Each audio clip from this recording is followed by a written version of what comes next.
Recording in progress.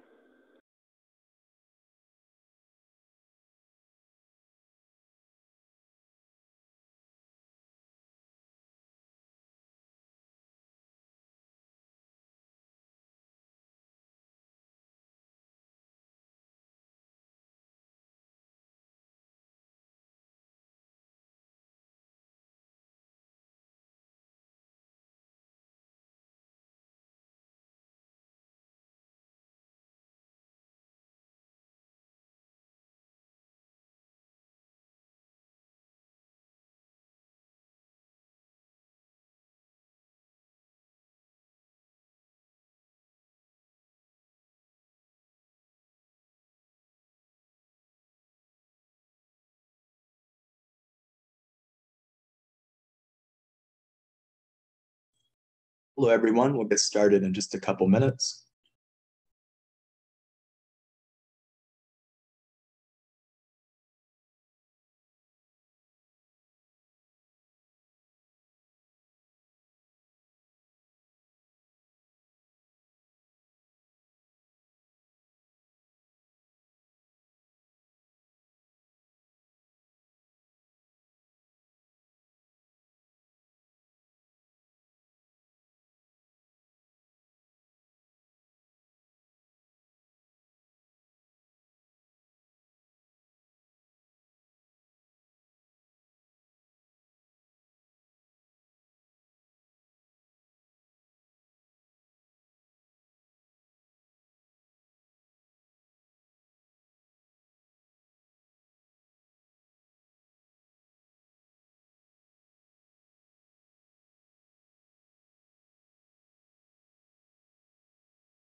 All right, let's go ahead and dive in. Welcome to our webinar, everyone. My name is Justin D'Souza. I'm a quantitative specialist here at Statistic Solutions. I do see some familiar names in the webinar today. I'm glad to see some participants are returning. During today's webinar, we're going to cover a breakdown of regression models. So I'm going to go through kind of the appropriate times to use regressions, what types of regression models are there, and we'll go through a demonstration in Intellectus in terms of how to run a regression model. If you have any questions, we're going to do a Q&A session at the end of the webinar, and that will pertain to today's topic. If you have any questions about the services that we provide, my colleague Sierra is in the webinar as well, and she will be posting web links in the chat box. So yeah, if you have any questions about the regressions, I will answer those at the end. Okay? All right. I'll start out by giving a brief overview of the services that our company provides. Then we'll dive into the different regression types. We'll do a demonstration in Intellectus software, which is our company's software that is used to crunch numbers and present an APA write-up. And then we'll conclude with a summary. Our company, Statistic Solutions and Intellectus Statistics, we assist with every part of the dissertation journey. Not only dissertations, if you're doing independent research or you're working on a thesis, we can assist with that as well. We have specialists that focus on literature review. We have specialists that focus on the methodology component, both quantitative and qualitative. So we can help you frame your research questions, identify a gap in the literature, point a research design. Maybe you're doing a quantitative correlational study or quasi-experimental study, and you need help figuring out what are the best analyses to run to address your research questions. We can help you with that. We have data entry templates we can provide for you. We can help upload your survey onto our own SurveyMonkey account. And then we help with all the dissertation chapters, from the introduction, lit review, and methodology, which is usually called the proposal, and going through to the end, which is the results chapter and the discussion. And we also assist with PowerPoints for proposal and final defenses. And once your dissertation journey is complete, many students consider taking their dissertation and condensing it down into a journal publication. That is something we can assist with as well.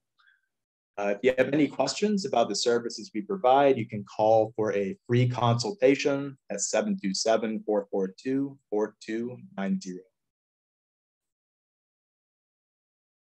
Our topic today is about regression models, and really a good starting step is building the foundation for what goes into a regression model. And you need to understand the different types of variables you can have. There are 3 types of variables. You have continuous, you have nominal, and ordinal variables.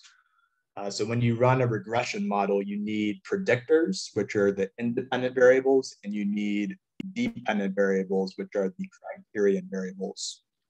And they usually fall into these 3 distinct categories. You can have a continuous variable, which has the word continuum basically in it, meaning that your scores can fall on a certain range. So those could be test scores, SAT or ACT scores, GPA, temperature, weight. One of the most common uses of dissertation continuous variables would be a composite score. So maybe you're using something like the MLQ for leadership or the job satisfaction survey. Usually you don't want to examine all the items on the survey on its own. You want to create an overall score, and that's usually generated through an average or a sum of the Likert scale items. Like the JSS, job satisfaction, has 10 items. If you take an average of those 10 items, that score will represent job satisfaction. Whenever you take an average or a sum of survey items that are ordinal, that resulting variable is considered continuous. That is a very frequent procedure used. A nominal variable is a variable that has 2 or more distinct categories, but there is no intrinsic order to these categories. Examples like this include gender, ethnicity, passing and failing of an exam. So people can fall into discretely one of these groups. Ethnicity, you can have white, Black, Asian, Hispanic. Those aren't numeric values. That's why they're considered nominal. An ordinal variable is a subset of a nominal variable. It's also categorical in a way, but it has a ranking to it. So something like education. You go up the education ladder. It's usually a multiple choice response in a survey, but it's not nominal because there's a strict order. You have high school, associates, bachelor's, master's, PhD. Education is often considered ordinal. And then a single item on a Likert scale that goes strongly agree down to strongly disagree. Something like this is also ordinal. With that understanding, the type of measurement that you use will determine what regression type you should use. Okay, so we went over continuous, nominal, ordinal, and depending on what your dependent variable is, your criterion variable, and the level of the measurement it uses, you can pinpoint a specific regression type. So a continuous dependent variable, something like test scores or GPA, you can use a linear regression in this case, or a dichotomous outcome variable, something like passing and failing an exam. That's where you can use a binary logistic regression. A multinomial logistic regression is when you have three or more groups. So not just passing and failing an exam, but if your outcome was something like, how does job satisfaction predict what ethnicity somebody is? Ethnicity has three or more groups. And if that was your outcome variable, then you can use a multinomial logistic regression. And the final type is called a ordinal logistic regression. And that's used when you have an outcome or a criterion variable that is ordinal. So if your outcome measure was just a Likert scale item, strongly agree to strongly disagree, or if it was something like education, that was your outcome, then you can use an ordinal logistic regression. So you can see how the level of measurement is going to dictate what type of regression you use. I've highlighted the key terms here. We're going to send everybody a copy of the PowerPoint and the webinar as well. So continuous dependent, you'll use a linear regression. A categorical or nominal dependent, you can use a binary logistic regression if you have two possibilities, and a multinomial if you have three or more possibilities. And an ordinal dependent variable will lead to an ordinal logistic regression. So we covered the dependent variables there. Now we can look at the predictors. The predictors follow the same logic. You can have any type of predictor in a regression model. You can have continuous predictors, nominal predictors, and ordinal predictors. It follows the same logic, but you have to keep in mind you might have to make some adjustments to the data so it runs in a regression properly. If you have a continuous predictor variable, so say you're entering in GPA or a test score as a predictor, you just have to input it as it's coded. You don't have to make any manipulations to GPA or test score. A continuous variable goes in as it's originally coded. If you're using a dichotomous predictor, such as passing and failing an exam, then usually you want to recode that in a way so the lower response is the absence of a condition. For example, passing and failing an exam, usually we're trying to predict pass rates. We're not usually trying to predict the fail rate. Sometimes you do, but most often you try to predict what are the passing rates for a pass. And in that case, you want to code pass as a higher value than fail. Okay? So I've coded pass as 1 and fail as 0. When you have a nominal or ordinal variable with three or more groups, that's where it gets a little more complicated. You have to follow a process called dummy coding. And the idea behind this is that if you collect data for ethnicity or race, and it's a multiple choice, you might see it coded as 1 is white, 2 black, 3 Asian, 4 Hispanic, 5 other. If you just put that variable into a regression model in SPSS, it's not going to understand that this variable is categorical. It's going to assume that 1, 2, 3, 4, 5 has some intrinsic numerical meaning, but it actually corresponds to ethnicities. When you have categories like this, what you have to do is you have to dummy code it, and you have to pick one of these groups to be your reference category. For example, with ethnicity here, oftentimes white is treated as the reference group, as it's the most prevalent group in many surveys. So what you do is you create 4 new variables that are all compared to the white ethnicity. You do one variable black versus white, a second variable Asian versus white, a third variable Hispanic versus white, and a fourth variable other versus white. So depending on how many categories you have, in this case we had 5, you're always going to have one less number of variables when you dummy code it. We had 5 possibilities here. When we dummy code this, we're going to have 4 new variables for ethnicity.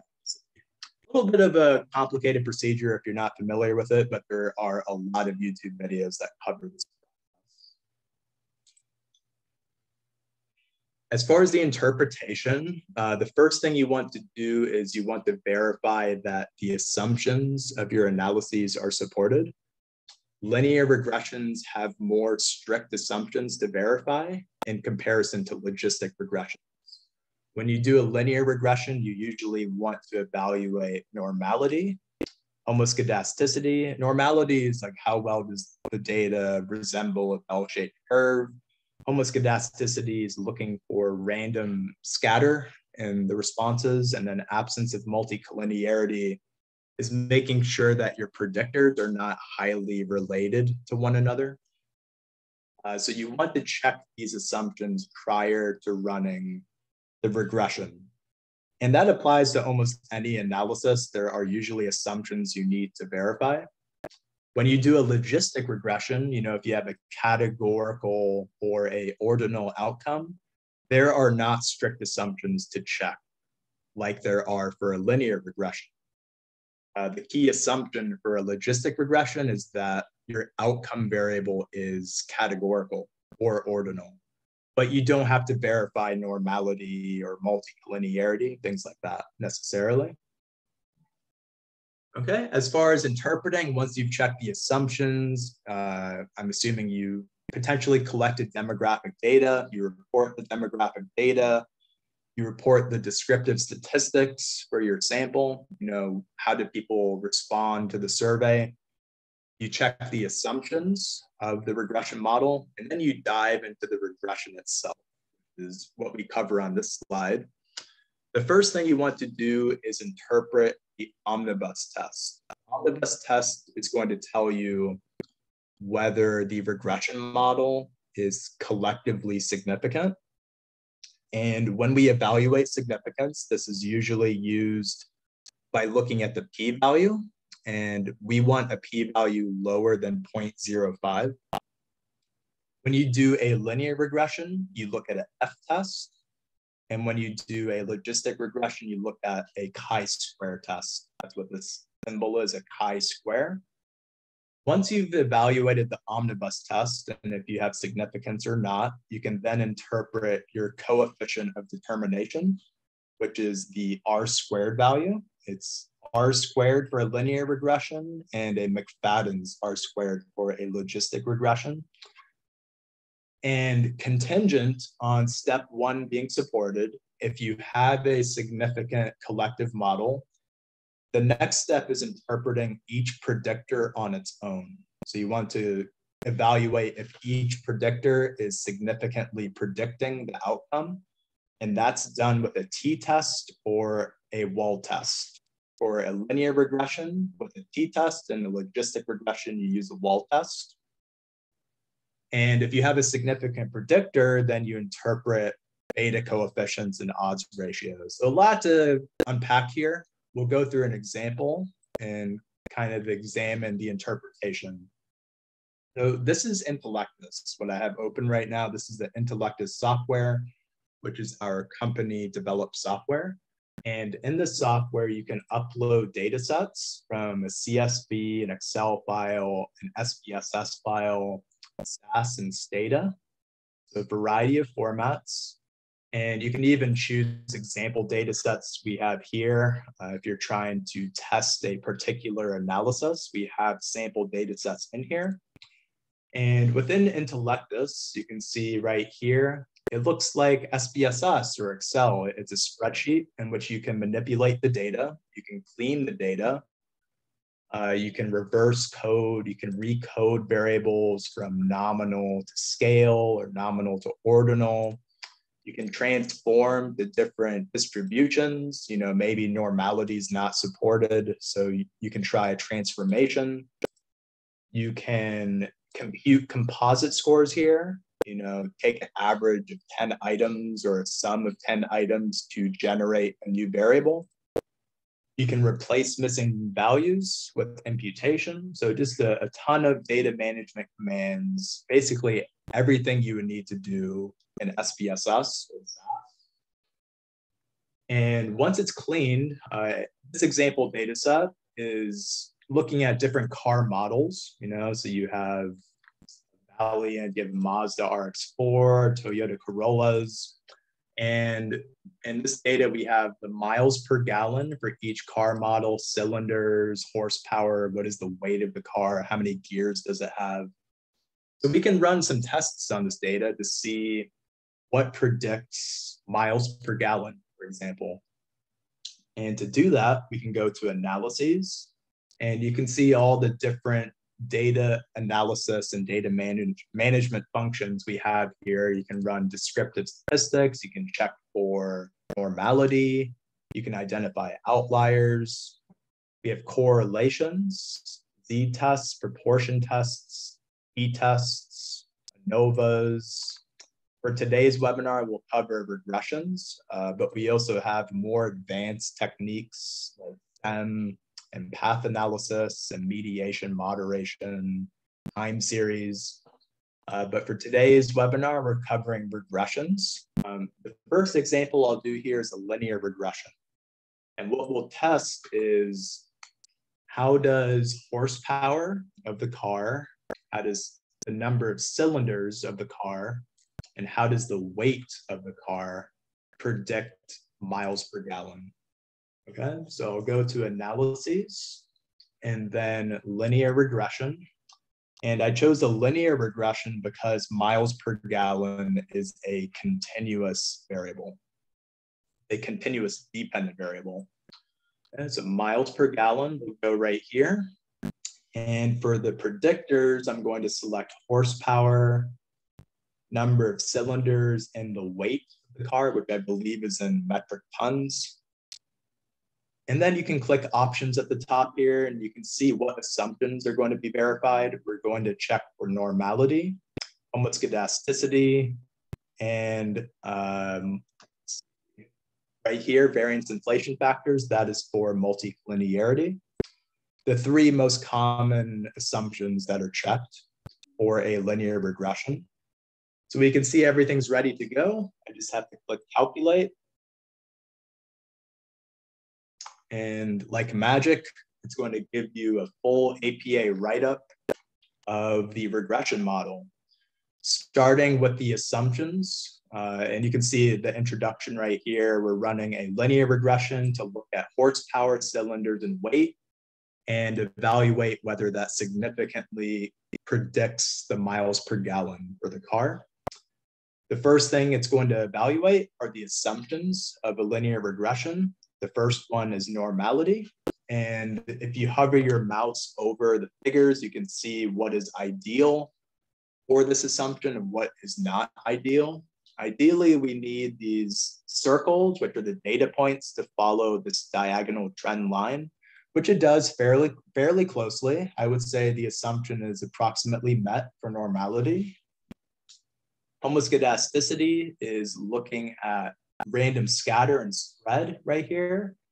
And it plots the residuals and predicted values. In this plot, we just want to see a random distribution. We don't want to see, as you can see, the top left is what we're looking for.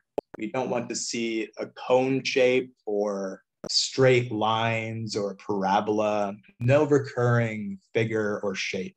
We just want random scatter, which this does show. So this assumption was supported. Third assumption here is absence of multicollinearity. And this is making sure that the three predictor variables we included are not highly related to one another. And this is evaluated with variance inflation factors. Ideally, if these values are all below 10, then the assumption is supported. And we can say that horsepower, cylinders, and weight are fairly independent of one another, which is good for a regression model. This assumption was supported. Then we come down here, and this is where you interpret the findings of the regression model. Okay, so coming back to this slide, the first thing you want to do is interpret the omnibus test first for predictive strength of the collective model. We're going to look at the F-test, and we need to look at the associated p-value for that F-test. If it's below 0.05, then we have a significant relationship.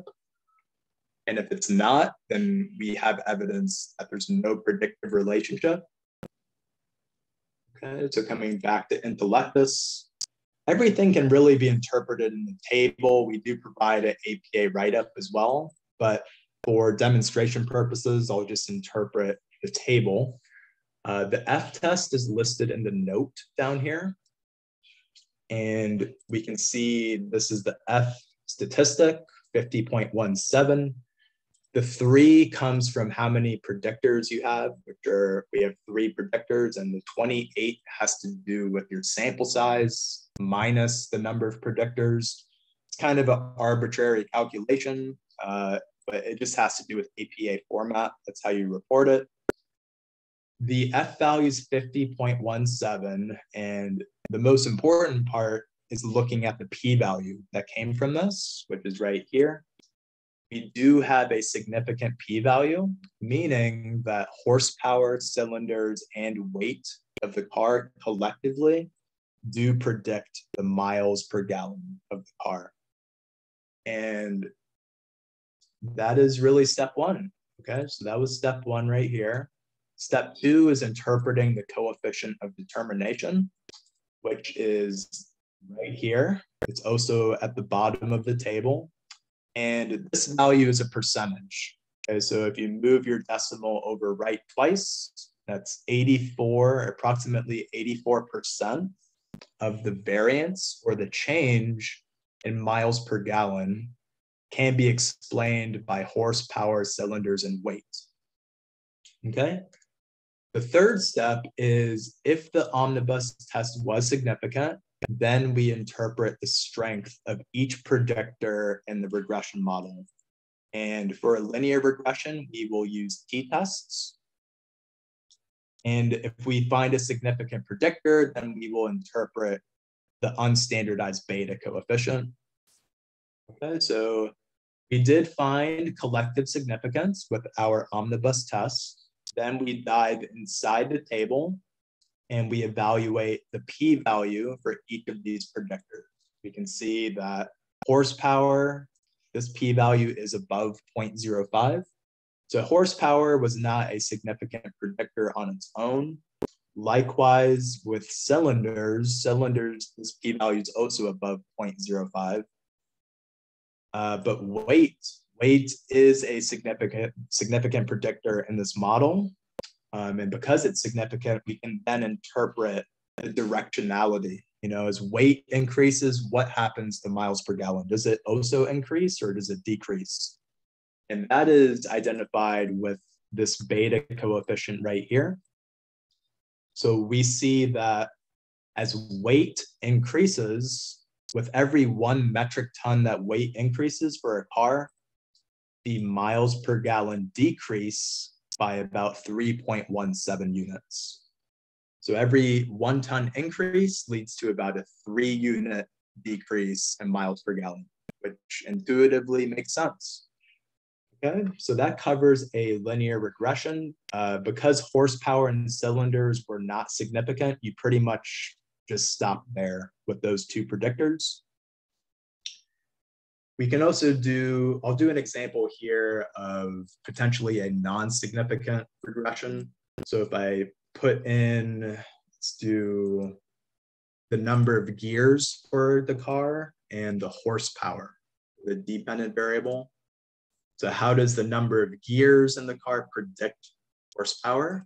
If I run this model, again, it's going to check for the assumptions. There's no multicollinearity check for this one because we only have 1 predictor variable. But what we see is that the F test and the omnibus test were not significant. Okay, so gears collectively does not appear to predict horsepower of the car. So you pretty much stop. You don't go to this step here because we did not have a significant omnibus test. We don't go to step 3. We stop at step 2. So what we found for this one is that gears does not predict horsepower. You can still interpret this R² value, which in comparison to the previous model, you can see how small this value is. This is 2%, moving the decimal over right twice. About 2% of the variance or change in horsepower could be explained by the number of gears. Compare that to the previous one, this was 84%, which is very high. Okay. So the next type of regression we can run is a logistic regression. And what we'll do here is figure out how does miles per gallon, how does that predict the transmission type, in terms of being automatic or manual. Our outcome variable is dichotomous, it has two possibilities. So we need to go to a binary logistic regression model. The dependent variable is going to be what we're trying to predict, which is transmission type. And the independent variable for this one, I'll just make it miles per gallon.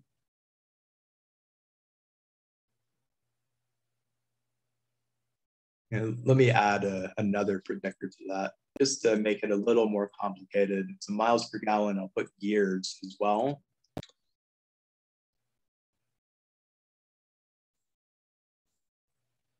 Okay, so for this one, you can see how the assumption check section is very short. It's not going to evaluate for normality. It's not going to evaluate for homoscedasticity. Absence of multicollinearity still applies because you have two predictor variables and you want to make sure that they are independent of one another. And that assumption was met. The process is very similar for this in terms of the interpretation. I see that nothing is really significant in this one. Maybe not the best example. I'll take out a variable here. Let's see. Okay, this is a good example now. So first thing you do is, again, you interpret your omnibus test, which we do see significance, meaning that miles per gallon appears to have a predictive relationship on transmission type. You can then interpret the McFadden's R squared. This is a percentage as well. 31% of the variance in transmission type can be explained by miles per gallon. Then we go inside the table. So now we can go to step 3 because this first step, the omnibus test, was significant. We go inside the table and we can look at miles per gallon on its own, and we do see that it is a significant predictor. And what it's showing, you then want to interpret not the beta value, but you want to interpret the odds ratio. This one, for logistic regression, odds ratios are very important. It tells you the likelihood of your outcome variable occurring. So what we see with this is that with every 1 mile per gallon increase, the odds of the car being manually transmitted are increasing by 36%. And that is interpreted right here. So with every 1 unit increase in miles per gallon, the odds of observing a manual car increase by about 36%. Okay. So that is a logistic regression. The process is very similar. That covers the demonstration in Intellectus. There are a lot of other things you can do in Intellectus. You can generate plots, a ton of different plots we have. If you're at the methodology phase and kind of trying to figure out what analysis should I run, the decision tree is very useful. You can answer these questions at the top and it will kind of guide you to the correct approach in terms of what analysis to use. We have data analysis plans in here as well. If we go to a regression for an example, it's going to give you a sample research question and hypotheses and break down what is happening for a regression model, what assumptions should be checked, what is the process for interpretation, and we have references at the bottom. And there are power analyses. Well, if you're trying to figure out what is the minimum sample size I need to target for this, that's when you run a power analysis. And for this example, we're doing regressions and a linear regression. We give 3 different power analysis write-ups, and they vary depending on what effect size you use. The most common effect size is a medium effect size, so usually you just go with that one.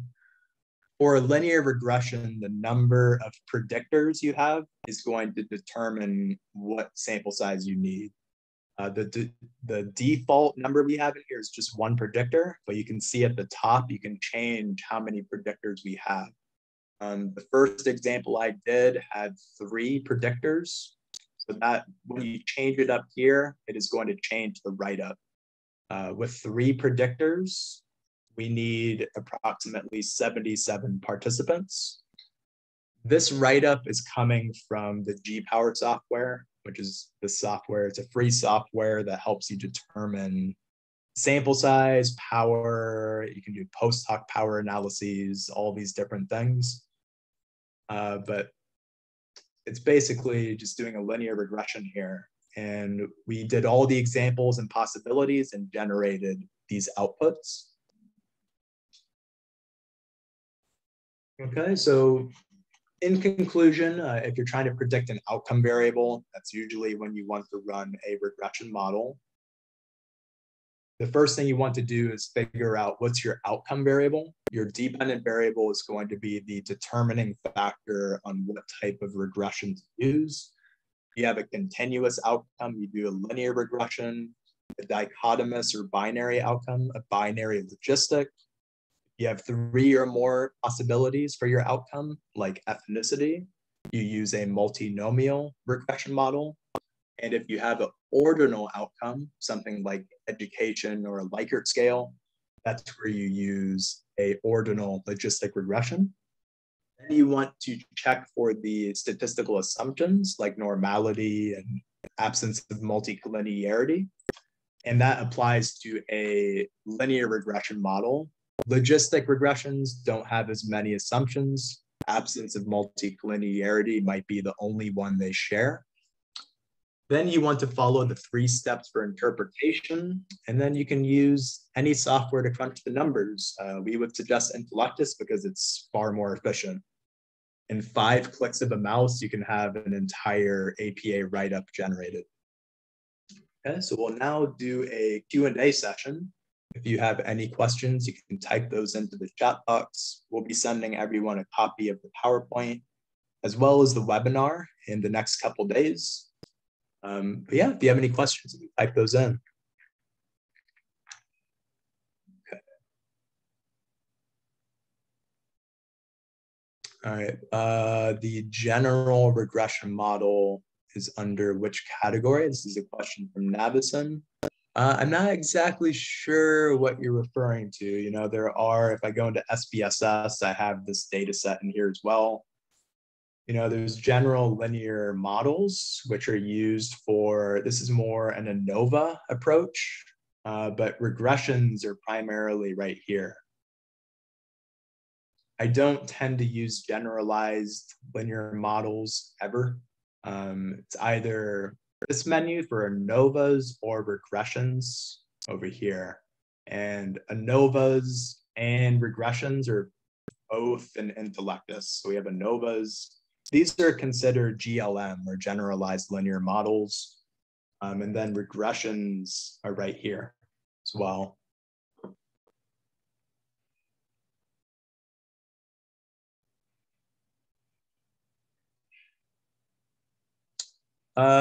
So I see researchers use the linear regression when the underlying DV is measured on a 5-point Likert scale. That's, yeah, I have as well. It's been a point of debate for years, where sometimes ordinal or Likert scale data is considered continuous, and people kind of bend the rule there and will run a linear regression even if it's a Likert scale data. Technically, I don't think that's accurate, because you have 5 distinct points in a Likert scale. It's not like you have decimals in between them. So I would run an ordinal logistic regression.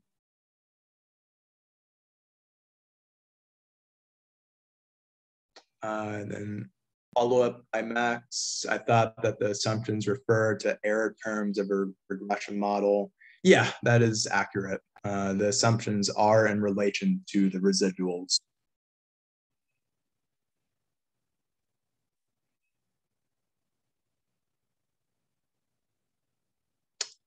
Question from Aditi. What do we do if we're performing a generalized linear model with gamma distribution and a log link for cost data? It's a little bit beyond my expertise, I'll be honest. I'm not too familiar with gamma distributions and log links. It's more of a unique situation.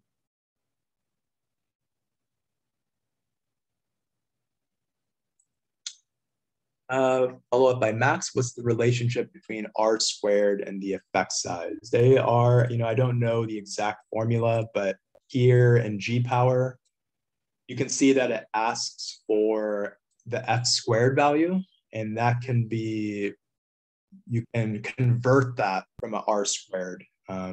So here is the default menu, right? And if you look at a regression, you might not have the F squared value.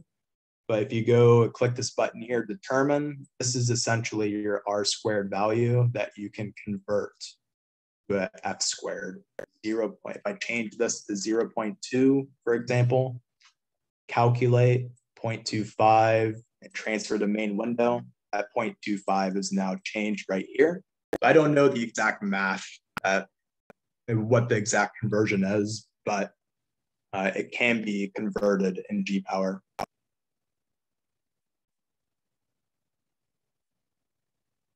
Okay, follow up by Navison. We have, it looks like a regression model. Okay. Yeah, I mean, it looks like a linear regression to me.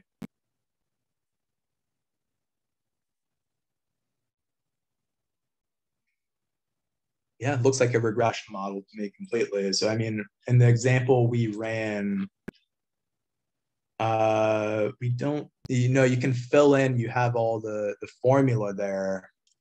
You have all the information in this table. So intercept, the beta 0, this value right here. The beta BI could be miles per gallon, 0.31. So I believe it's just running a linear regression or a multiple linear regression. In your example, if you have multiple predictors or explanatory variables, I think you just need to run a multiple linear regression in here or an SPSS. Go into this menu here, regression and linear. And then you can just put in your explanatory variables in this box and your dependent at the top.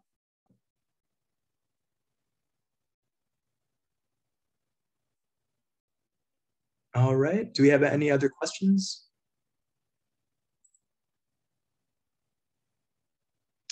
Yes, this is the exact APA write-up, Teresa, that is generated. And then once you've run the analyses you want, you can download the document at the bottom right here. And this is going to give you a Microsoft Word document in which you can edit.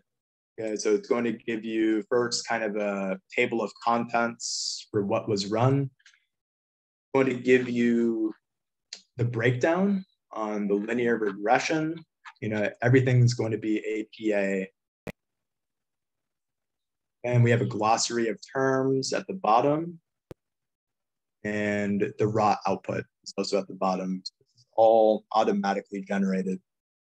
I believe there is a trial for Intellectus. I apologize, I don't have the exact information for that, but if you check out the website, I believe there is a trial. I want to say a week. I'll put the link in the chat box. I'm fairly certain there is a trial. You're welcome. Thanks for joining.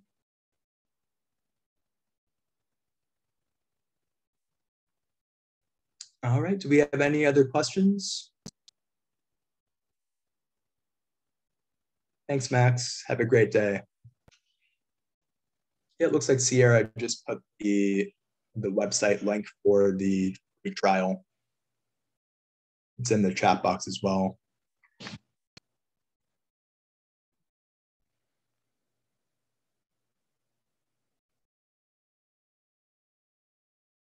All right, do we have any other questions about Intellectus, about regression models, about the services we provide?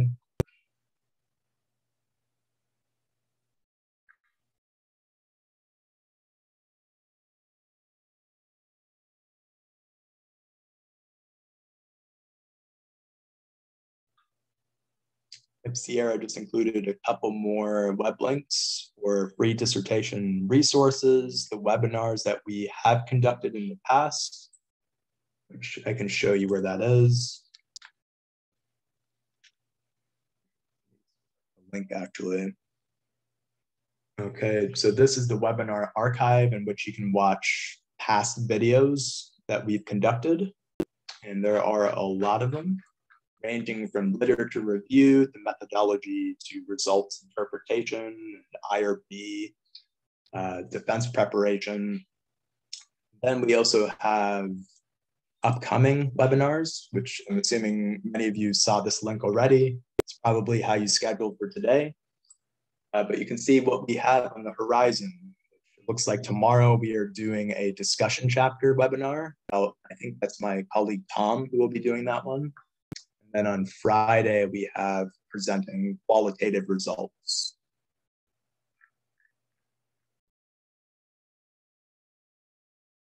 Hey, Navison, thanks for joining us from Kenya. That's awesome. That's actually where my parents were born. They were born in Nairobi. Glad you could join us. All right. Well, if you don't have any other questions, I'll go ahead and close the webinar. Thank you so much for joining, everyone, and come join us again if you have any questions.